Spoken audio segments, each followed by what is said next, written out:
Hi hello नमस्कार जय जगन्नाथ सत श्री अकाल खुदा हाफिज अलेक्स महिमा प्रणाम मु आपण मानकर प्रिय भारत आपण मानको आमर यूट्यूब चैनल रे स्वागत जनाए उपस्थापन करने को जाउछि जंत्रणा उपर आधारित एक सुंदर हृदयस्पर्शी मन छुआ आलोचना शीर्षक यही शीर्षक आमे जानिबा जंत्रणा कौन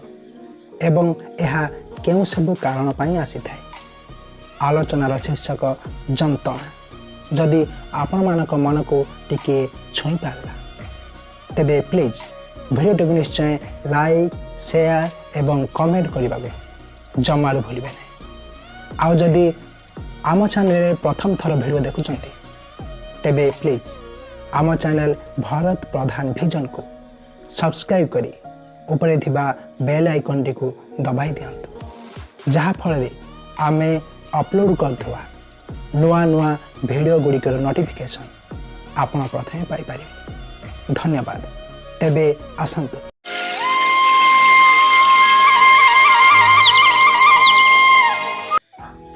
जंत्रणा जहा को इंग्राजी रे पेन बा सफरिंग बोली कहा जाए आम मनर अरुचिकर एवं दुखद अनुभव हेउची जंत्रणा जहा किछि छुंची पड़ी जिबा द्वारा किछि निया धास बाजवा द्वारा किछि देह पड़ी जिबा द्वारा बा कोनसी टाण जिनिस देहरे बाजवा द्वारा किंबा कोनसी व्यक्तिर छलनार शिकार हेबा द्वारा कोनसी सामाजिक अन्यायर बशवर्ती हेबा द्वारा बा कोनसी अंतरंग बंधु ठारो धक्का पाइबा भली तीव्र एवं विनष्टकारी उद्दीपक द्वारा सृष्टि होइथाय जंत्रणा एही मर्मरे जंत्रणार संज्ञा निरूपण करने को जाए the International Association for Study of Pain संस्था कही जे जंत्रणा होची एक अरुचिकर संवेदी बा भावप्रवण अनुभव जहाँ इंग्राजी रे सेंसरी एंड इमोशनल एक्सपीरियंस बोली कहा जाए एवं आहुरी मध्य कही जे suffering or pain in a broad sense. It may be experience of unpleasantness, eversion and harm. अर्थात जंत्रणा हेउछि एक बड़ अनुभव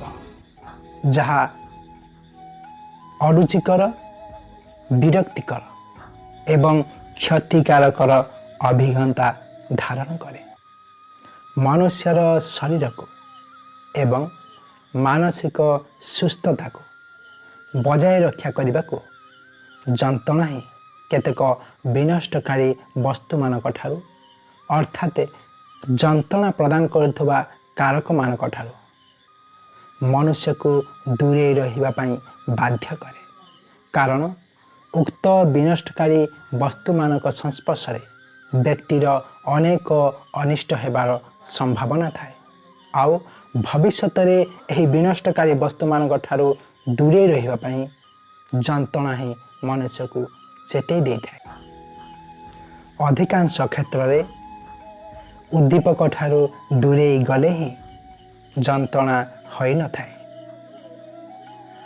एठारे उद्दीपक कहिले जंत्रणा प्रदान करुवा कारक को बुझा जाय थाए आजकल दुनिया रे जंत्रणा जोगु डाक्तरी परामर्श अति साधारण कथा होई गलानी एहा मानवर कर्म और जीवनचर्या को बहुमात्रा रे प्रभावित करिथाए सामाजिक आश्रय सम्मोहन उत्तेजित तथा अवसादग्रस्त करेइबा द्वारा ही अनेकांश रे जंत्रणार मात्रा कमी जाई थाए जंत्रणा को अन्य एक दृष्टिभंगी रे विचार को नेले जना जाए जे जंत्रणा गोटे शब्द भी होई पारे गोटे अनुभव भी होई पारे जीवनर किछि अंश आउ किछि प्रश्नर नीरव उत्तर भी हो पारे जंत्रणा। अनेक आखिरे अनेक चित्र तथापि केउ भी आखि ताकू दे पारिने जे रूप। केबे दुखर सहचर होई थाए तो केबे भावनार परिधिरे लाखी रही थिबा कौन दरज भी होई पारे जंत्रणा। कवि कलमरे कविता पुणी गाल्पिकर शब्द भी होई पारे जंत्रणा। बेले बेले असुंदर आउ नास्ति सूचक शब्दर परिचय सतरे बहुत सुंदर ए जंत्रणा। ये जीवनर गतिपथ बदलाई दे पारे पुणी जीवन को केबे रक्तिम तोड़े सुंदर चित्रर भेटी दिए। निजको भलरे परखिले देखा जाए आउ अंधार घरे आलुओ खोजिले भी देखा जाए जंत्रणा। पुणी आखि बंद कले अतीतर ठिकणारे सूक्ष्म रूप निये जंत्रणा। के जाने केमिति ए जंत्रणा जे बहुरूपी ना निराकार स्वयं प्रतिष्ठित ना सही मनोविज्ञान बहिर पृष्ठरे लेखा जाइथिबा केवल मात्र संज्ञा जानी हुए ना केवल अनुभव करी हुए मनरे हृदय शरीर रे। खटा मिठा दरज दिए ए जंत्रणा खटा मिठा दरज दिए ए जंत्रणा खटा मिठा दरज दिए ए जंत्रणा। धन्यवाद प्रिय दर्शक बंधु माने जंत्रणा शीर्षक उपस्थापना आपण मानक केमिति लागिला निश्चय कमेंट बॉक्स रे कमेंट करी जणाइबे एवं एहीपरि नुआ नुआ वीडियो देखिबा पई आज ही आम चैनल को सब्सक्राइब करनियंतु एवं आम सहित जोड़ी होई रही थांतु आमको प्रोत्साहित करू थांतु। आज पई एतिगिरे रहुची पुणी देखा हबो आगामी एक नूतन वीडियो सहित से पर्यंत विदाय दियंतु। नमस्कार। जय जगन्नाथ। सचिदेकम ब्रह्म।